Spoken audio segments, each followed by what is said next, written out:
Okay. Let us discuss the sheet metal working. What is meant by sheet metal processing? The product of rolling forms the input for the sheet metal working process. The obtained sheet metal may be in the form of flat, rectangular shapes. They are also available in a roller shape whose length is very long and thickness is very less. The cutting these large sheets to form blanks is the primary step in the metal forming process. Blanks are sheets of desired shape and size which forms work pieces for sheet metal process. Types of metal forming process, sheet metal forming process. There are three types. First one is shearing process. Example for shearing process is punching. This is also called as piercing, and blanking, parting, notching, and lancing. Second one, forming process. Example for this forming process is bending, drawing, roll forming, and stretch cutting. Third one, finishing. Finishing the products at correct size and shape. Economical consideration in sheet metal working.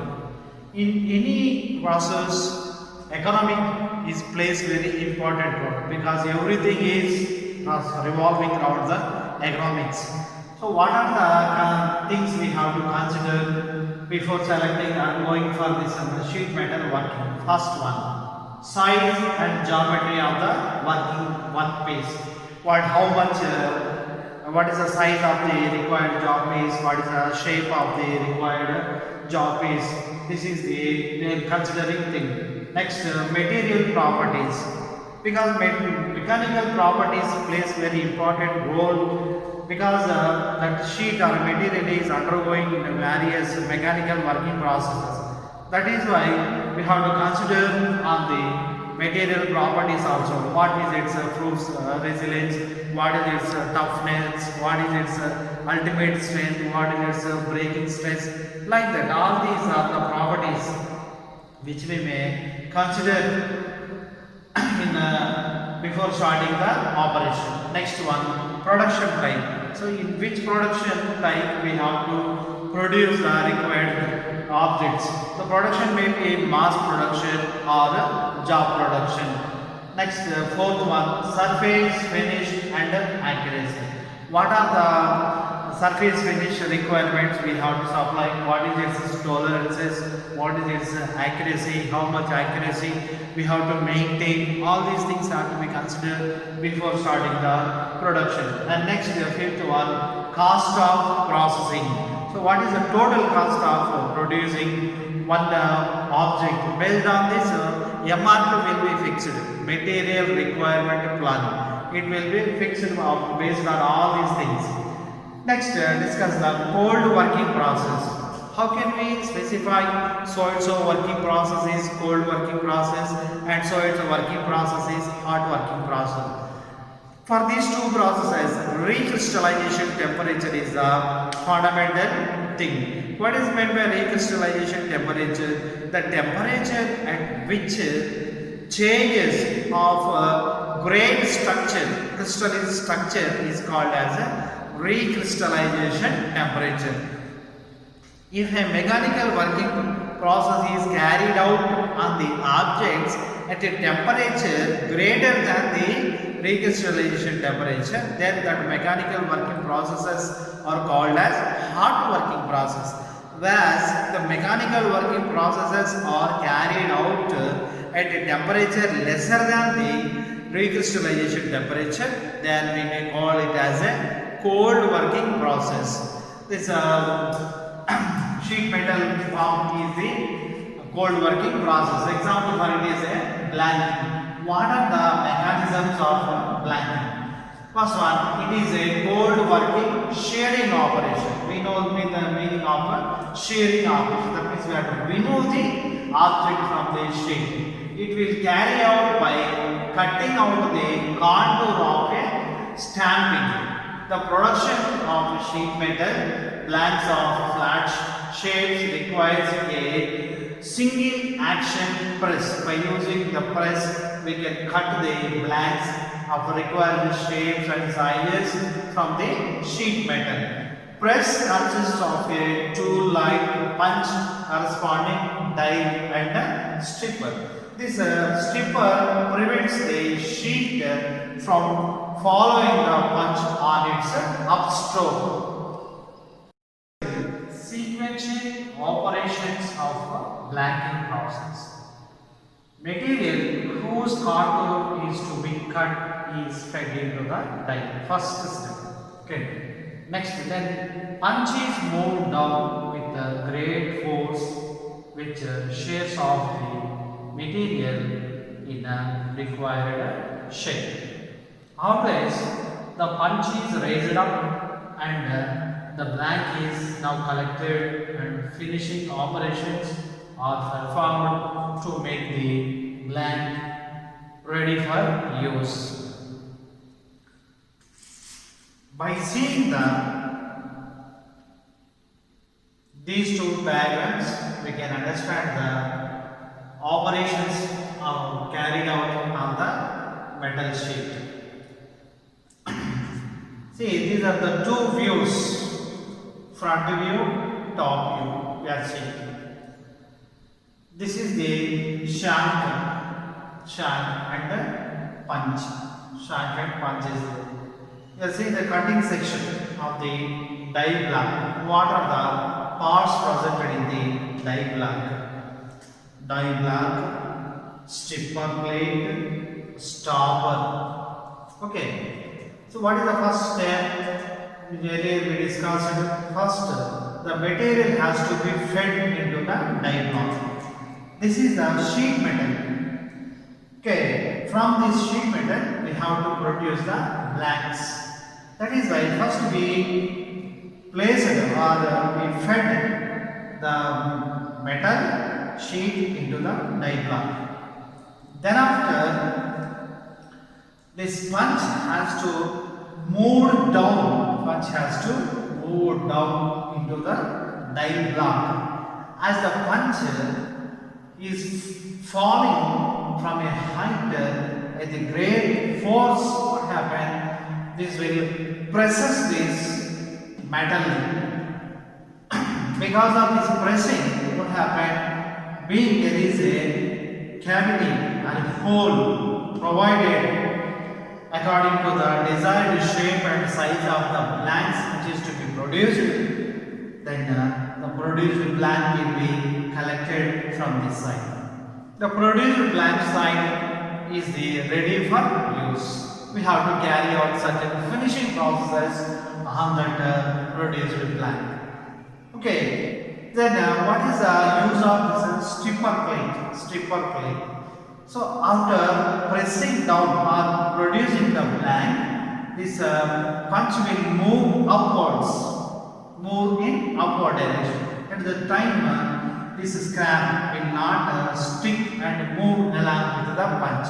So it will stop this scrap in this only. Next, what is the stopper? What is the use of this stopping block? This stopping block helps the sheet metal not to displace either in this side or in this side. In this way, the blank will be produced. By seeing another cross section of punched die setup, we can easily understand the operation of the blanking. What are the tasks presented in punch, shank and punch? And next, this is the die block. Again, this is the die block. Die block, stripper plate and stock. Okay, this as the first what we have to do, we have to fed the sheet metal upon which we have to produce the blanks in the die block. Then after, the die has to be moved downwards with a great force. Okay, as it is moving down with a great force and strikes on this stock or sheet metal, it shears off the blanks under the shape and size. Okay, after this, the produced blank will be use it for any other application. And after carrying certain finishing operations, then after this punch will move down, move upward direction. So this stripper help us in order to move the scrap along with the punch. In this way, we will produce the blanks by using this press and die operations.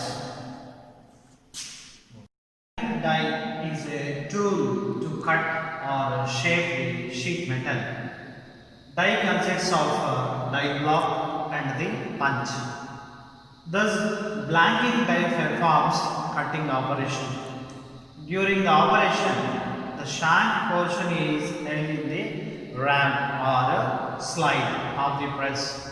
The sheet metal is held between the stripper plate and the die block, the resting against the stock, so that some amount of sheet stock is fed every time for the cutting operation. As the punch descends, it cuts the metal sheet. The punch is fed into the hole and on the performing the die block. The stripper plate helps us to remove the stock. Types of dies. Die is a principal component of press work tool, which is always used in conjunction with the punch. Dies are made of hardened steel and are welded to the baluster plates. There are certain types in dies. They are first one, bending and forming dies, drawing and de-drawing dies, blanking and piercing dies, progressive dies, compound dies, special types of dies. Let's discuss the bending process. Bending is a cold working process which involves plastic deformation. It is a non-cutting operation. In blanking and piercing, there is a cutting of material takes place, but here there is no cutting of material. And this bending process will be performed on a press. It is usually done with the help of the die and punch rolls. The bending operation is used to induce the stiffness to the metallic objects. It creates a straight line bend. Total surface area in the bending operation remains constant. The inner fibers will experience the compression and outer fibers will be experiences the tension. This is the schematic diagram of the bending process. See, there is a metal which is bending in this fashion. This is a neutral axis. The middle of the metal is shown with the neutral axis. This is the inner surface fibers and outer surface fibers. So once we apply certain force on the metal with help of a press, by applying certain force, this internal fibers or inner fibers will experiences the compression and outer surface will experiences the tension. So that means this surface will undergo compression forces and outer surfaces or fibers will experience the tensile forces. So there are the certain types presented in it. Supported bending. In supported bending, and again there are three categories: V die bending, U die bending, and V die bending with the spring pad, and unsupporting bending, V die bending and U die bending. So there are such terminology provided. We are seeing in the graph. What is the terminology? Bend allowance, bending radius, setback effect or spring back effect, and bend allowance. Bending terminology. Bend allowance. Bend allowance. It is the length of the neutral axis in the portion of the bend It can be calculated by following method. Bend allowance Ix is equal to alpha into R plus Kt, where alpha is the bend angle and K is the constant and T is the thickness of the sheet. What is meant by bend angle alpha? It is the inclination of the bend portion. Inclination of the bend portion is called bend angle. And bend radius, it is the radius at which the crack appears on the outer surface of the bend. So there is an expression for finding the minimum bend radius. R is equal to T into 50 by AR minus 1, where AR is equal to tensile reduction area of the metal sheet. Once after seeing the figure, we can discuss the spring back effect or setback effect. See, what is meant by spring back effect? Once we apply certain force on the metal to have certain bend, after removing the load, what happened? The material will come back to its original position due to the elastic behavior, and this behavior is called as a spring back effect. Spring back effect is undesirable, and spring back effect will depend upon yield strength of the material, modulus of elasticity, sheet thickness, and bend radius. By seeing this figure, we can easily understand the setback effect. See, the dotted lines shows the setback effect of the metal sheet, whereas the continuous lines of the object represented with continuous lines is the metal shape before or in during the bending operation. Once we remove the load in a press, because of the elastic nature, this metal wheel swings or comes back to its original position or to a certain shape. So that is called as after bending. This is the bend radius Ri, and this is also a bend radius. Ri is the initial bend radius before removing the load, and alpha I is the bend angle before removing the load or force. Once after removing the load or force, it will move back. So we can have final bend angle alpha F and final bend radius Rf. So spring back effect will mainly depends upon yield strength of the material, modulus of elasticity, and sheet thickness, and bend radius. That's the expression for bending force. The force required to bend the flat sheet into the curved sheet or curved bend, that force is called as a bending force. Here there are two diagrams which we represent. One is a tow diagram and another one is the stress diagram. It is this stress diagram. What is we seeing? This is the outer surface or outer fibers. This outer surface fibers will undergo the tension, and whereas the inner fibers or inner surface will undergo the compression. Once we apply certain force or bending force to the metal through the press, this body will be subjected to these different stresses: outer surface tensile stress and inner surface compression stress. In order to determine the required length, it is necessary to determine the bend allowance. The bend allowance is the arc length of the neutral axis between the bend lines. This bend allowance is given by IR is equal to alpha into R plus Kt, where K is the location of the neutral axis from the bottom surface. This K may be Ts by 3 when R is less than 2 times to the thickness of the sheet.